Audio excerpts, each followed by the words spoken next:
Hey everyone, in this quick video I'll show you how to find your saved Konami ID password using Google Password Manager.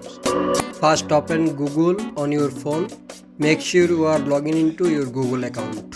Now tap on right side top corner on your phone. Now tap on manage your Google account. Then select security and settings.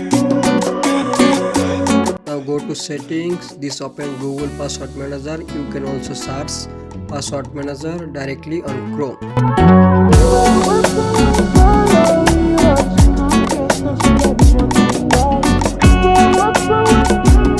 In the search bar, type Konami or website you use to log in.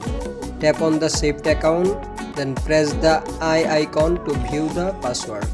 You may need to verify your identity using your phone lock, fingerprint or PIN before the password is shown. And that's it. If your password not saved, you can view it safely. Thank you. If this video helped you, don't forget to like and subscribe my channel.